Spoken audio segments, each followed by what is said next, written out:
आप सभी लोग जानते हैं कि 2024 की नीट में जो बहुत सारी अनियमितताएं आई उसके बाद राधाकृष्णन कमेटी ने इसके लिए बहुत से सुझाव दिए हैं। अब इन सुझावों को लेकर के डिफरेंट प्लेटफॉर्म पर केंद्रीय शिक्षा मंत्री चर्चा भी करने लगे हैं। इसलिए कुछ पॉइंट्स जो हैं वो 2025 की नीट को लेके क्लियर होने लगे हैं। सबसे बड़ी दुविधा आपके मन में ये है, क्या नीट में अटेम्प्ट लिमिट लग जाएगी? क्या नीट 2025 या आगे आने वाले ईयर्स में कोई एज लिमिट लग जाएगी? अभी तक जो नोटिफिकेशंस आ रहे हैं सरकार की तरफ से जो डिफरेंट प्लेटफॉर्म पर स्टेटमेंट आ रहे हैं, उससे ये लगता है कि शायद नीट 2025 जो है वो सीबीटी मोड में हो सकता है, यानी कंप्यूटर बेस्ड टेस्ट हो सकता है। और अगर ये टेस्ट ऑल इंडिया लेवल पर पूरी तरह से कंप्यूटर बेस्ड कराने में कोई प्रॉब्लम होती है तो हो सकता है ये हाइब्रिड मोड में टेस्ट हो जाए। क्योंकि धर्मेंद्र प्रधान जी ने पिछले दिनों अपने डिफरेंट जगहों पर जो वक्तव्य दिए, उन्होंने बताया कि जिस तरह से जेईई मेंस और जेईई एडवांस का एग्जामिनेशन सीबीटी मोड में होता है, वैसा ही प्रयास भारत सरकार और एनटीए कर रही है कि नीट के एग्जामिनेशन में भी हो। अब ये जरूर हो सकता है कि 2025 के एग्जामिनेशन के लिए पूरी तरह से फुल फ्लेजेज सीबीटी मोड पे एग्जामिनेशन ये न करा पाए, लेकिन ये तय है कि आने वाले कमिंग ईयर्स में नीट का एग्जामिनेशन भी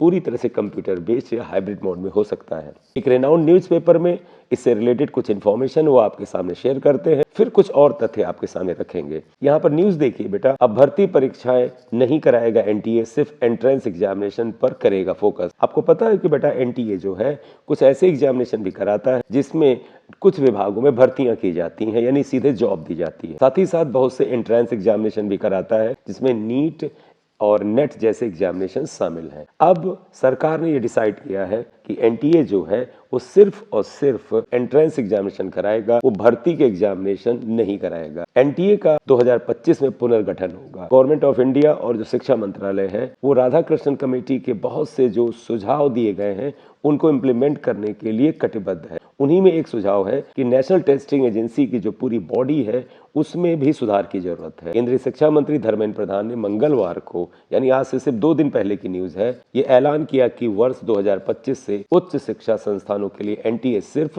प्रवेश परीक्षाएं कराएगा, यानी भर्ती परीक्षाएं अब एनटीए नहीं कराने वाला। केंद्रीय मंत्री ने कहा सरकार निकट भविष्य में कंप्यूटर बेस्ड परीक्षा और टेक्नोलॉजी बेस्ड परीक्षा की ओर कदम बढ़ाना चाहती है। अब आप देखिएगा यहाँ से बड़ी क्लैरिटी मिलती है कि फ्यूचर में गवर्नमेंट जो है तो कंप्यूटर बेस्ड ऑनलाइन परीक्षा करा सकती है। हो सकता है ये 2025 में ही लागू हो जाए। बेटे इससे आपकी पढ़ाई पर, आपकी तैयारी पे कोई फर्क नहीं पड़ता है। आप सभी को तो एग्जामिनेशन देना है, वो चाहे पेन एंड पेपर मोड में हो, ऑफलाइन मोड में हो या फिर ऑनलाइन मोड में हो, उससे आप पे कोई फर्क नहीं पड़ता है। जिस बच्चे में काबिलियत है वो पेपर को किसी भी मोड में है वो सॉल्व करके अपनी पोजीशन को, अपनी रैंक को बना लेता है। तो इससे आपको चिंता करने की जरूरत नहीं है। मेडिकल प्रवेश परीक्षा को लेकर उन्होंने कहा कि स्वास्थ्य मंत्रालय के साथ इस संबंध में बातचीत जारी है कि नीट यूजी परीक्षा पेन पेपर मोड में आयोजित की जाए या ऑनलाइन मोड में। अब देखिए यहाँ बड़ा क्लियर कट इंडिकेटर दिया है कि जो हेल्थ डिपार्टमेंट है उसके साथ वो बातचीत कर रहे हैं कि नीट की परीक्षा जो है वो ऑफलाइन मोड में हो या ऑनलाइन मोड में हो। एक्चुअली बेटा नीट की परीक्षा जो है वो पूरी तरह से शिक्षा विभाग के अंतर्गत नहीं आती है, इसमें स्वास्थ्य मंत्रालय का भी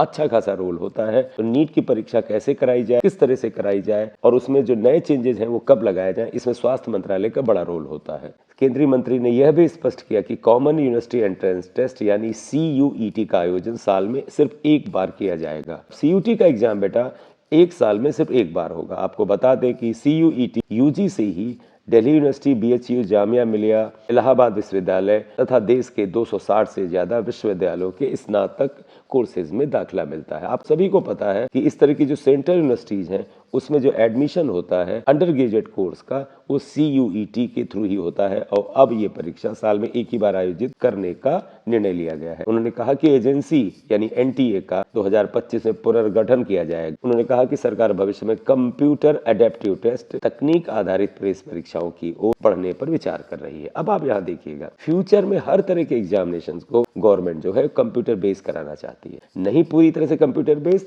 तो जहाँ पर थोड़ी मुश्किल है वहां पर हाइब्रिड मोड में हो सकता है। और हाइब्रिड मोड का मतलब होता है कि पेपर आपको ऑनलाइन मोड में पहुंचेगा और वहां पर आप ऑफलाइन मोड में यानी ओएमआर शीट पर करेक्ट आंसर को फिल कर सकते हैं। कमेटी की ओर से बेटा जो मेन सुझाव दिए गए थे वो सुझाव इस तरह से हैं। पहला सुझाव था कि जेईई मेंस की तरह ही नीट भी एक से अधिक चरणों में कराया जाए। जैसा कि आपको पता है बेटा कि जेईई मेंस का एग्जामिनेशन ऑनलाइन मोड में यानी कंप्यूटर बेस्ड टेस्ट होता है और साल में 2 बार होता है और हर बच्चे को 2 बार एग्जामिनेशन देने की छूट होती है। जिस एग्जाम में बच्चे की अच्छी परसेंटाइल होती है वो काउंट होती है और फिर उसके बाद लगभग 2.5 लाख बच्चों को पास करा करके जे एडवांस का एग्जामिनेशन कराया जाता है। इमीडिएटली इसको पूरी तरह से जेईई मेंस के तरीके से लगा पाना संभव नहीं है क्योंकि जेईई मेंस में नंबर ऑफ कैंडिडेट्स 12 से 15 लाख होते हैं, जबकि नीट में ये नंबर ऑफ कैंडिडेट जो है 24 लाख तो लास्ट ईयर थे, इस बार 25 लाख के ऊपर भी जा सकते हैं।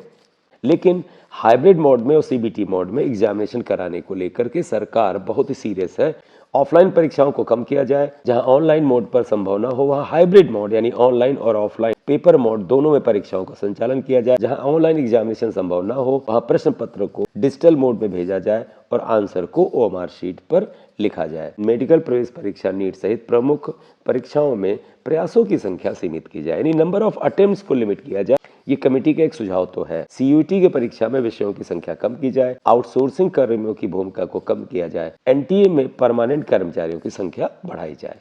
जेईई और नीट आयोजन प्रक्रिया में बदलाव के संकेत हैं। इससे पहले दिसंबर के दूसरे सप्ताह में एक्सएलआरआई जमशेदपुर में धर्मेंद्र प्रधान जी ने कहा था कि जेईई और नीट समेत अन्य केंद्रीय परीक्षाओं में अगले साल से कई बदलाव किए जाएंगे। आयोजन के लिए राज्य सरकारों की भी मदद ली जाएगी क्योंकि बेटा सेंटर तो स्टेट्स में ही पड़ते हैं, तो राज्य सरकार का भी इसमें रोल है। उनके जो सेंटर्स होते हैं उनका भी बड़ा रोल होता है क्योंकि ये परीक्षाएं अलग अलग राज्यों में आयोजित की जाती हैं, इसलिए उनका आयोजन राज्य सरकारों के साथ किया जाएगा। इसके लिए एनटीए और राज्य सरकारों में समन्वय यानी कोऑर्डिनेशन स्थापित किया जाएगा। अब तक यह परीक्षाएं केंद्रीय एजेंसी की ओर से ही आयोजित की जाती थी, लेकिन पिछले दिनों पेपर लीक का मामला सामने आने के बाद शिक्षा मंत्रालय ने इन परीक्षाओं के आयोजन को लेकर के ये बदलाव किए हैं। अभी तक बेटा इन पर पूरी तरह से कंट्रोल जो है केंद्रीय एजेंसी यानी एनटीए का होता था, लेकिन अब केंद्र सरकार चाहती है कि राज्य सरकार लेवल पर भी कुछ विभागों का, कुछ कर्मचारियों का इस पर कंट्रोल रहे और जितने ज्यादा परमानेंट कर्मचारी परीक्षा के आयोजन में शामिल होंगे उतना ज्यादा पेपर लीक के चांस कम होते हैं। प्रधान ने यह भी कहा कि पिछले दिनों